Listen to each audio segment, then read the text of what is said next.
Assalamualaikum warahmatullahi ta'ala wabarakatuh. Perkenalkan, nama saya Yusda Rifa. Saya berasal dari Prodi PGSD 19C1 Universitas Pelita Bangsa. Jadi di sini saya akan membahas mengenai permasalahan efisiensi dan efektivitas pendidikan di Indonesia.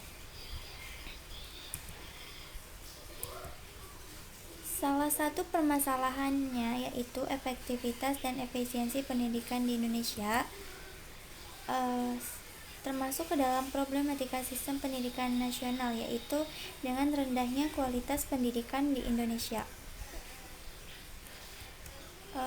Pendidikan efektif yaitu pendidikan di mana para peserta didik itu bisa menjalin proses pendidikan dengan mudah dan menyenangkan dan dapat mencapai sebuah tujuan.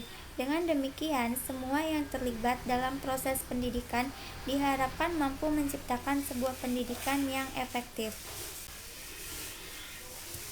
Tapi kenyataannya di fakta di dalam lapangannya tidak ada kejelasan tujuan pendidikan sebelum proses pembelajaran berlangsung. Hal ini menyebabkan peserta didik itu tidak mempunyai gambaran yang jelas tentang proses pendidikan. Bagaimana bisa mencapai tujuan kalau tidak mengetahui apa tujuan yang harus dicapai?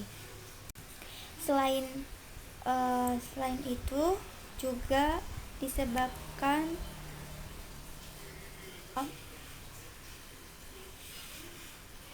selama ini masyarakat beranggapan bahwa seseorang yang memiliki gelar tinggi itu sudah dikatakan hebat. Tapi bagaimana dengan hasil pembelajaran formal tersebut? Masih banyak yang kurang memikirkan hasil apa yang diperoleh dari sebuah pendidikan tersebut. Inilah yang menyebabkan rendahnya efektivitas pendidikan di Indonesia. Selain itu,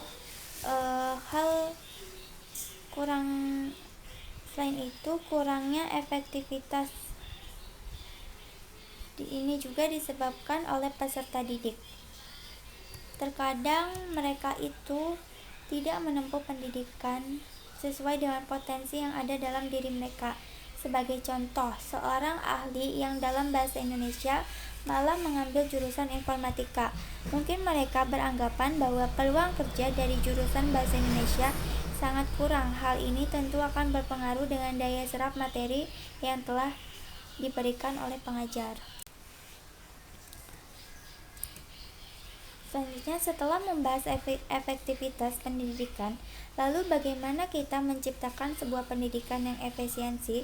Sementara efisiensi pendidikan itu adalah bagaimana kita menciptakan sebuah pendidikan efektif dengan proses yang terjangkau. Beberapa masalah yang terkait dengan efisiensi pendidikan diantaranya itu ada mahalnya biaya pendidikan di Indonesia, waktu yang digunakan dalam proses pembelajaran, serta mutu pengajaran. Jadi sebenarnya apakah di Indonesia biaya pendidikannya itu mahal? Sebenarnya ya di Indonesia itu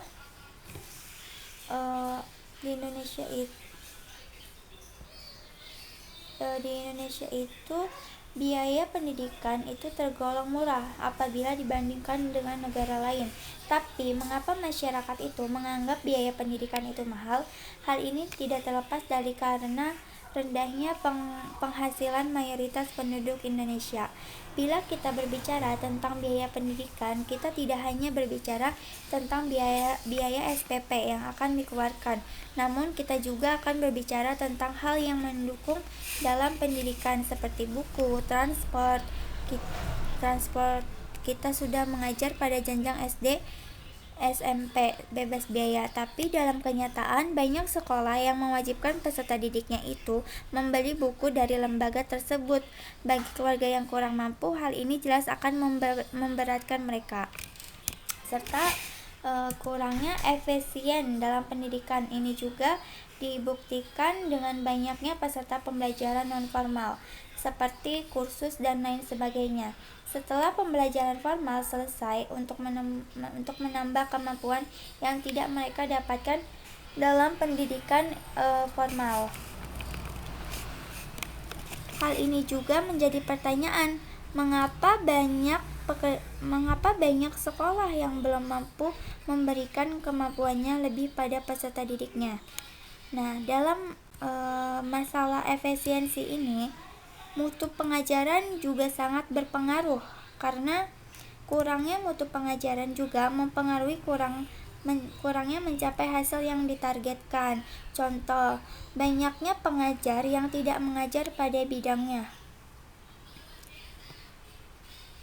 sehingga tidak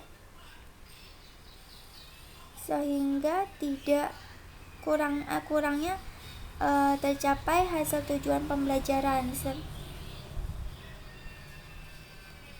Contohnya misalnya pengajar yang mempunyai dasar pendidikan teknik namun dia mengajar pada bidang yang tidak berhubungan dengan teknik, atau dia malah menjadi guru MTK.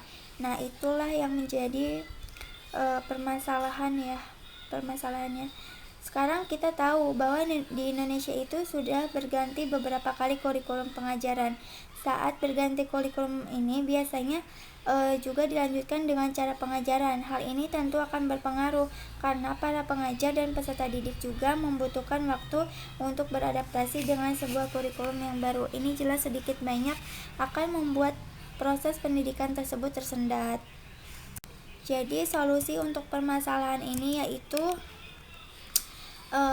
harus dengan melalui peningkatan manajemen sumber daya manusia dan memberdayakan sumber belajar yang ada agar tujuan pendidikan itu dapat tercapai, serta meningkatkan manajemen kinerja pendidik dan pengajar. Sekian, terima kasih dari saya. Mohon maaf bila ada kesalahan. Wabillahi taufiq wal hidayah. Wassalamualaikum warahmatullahi taala wabarakatuh.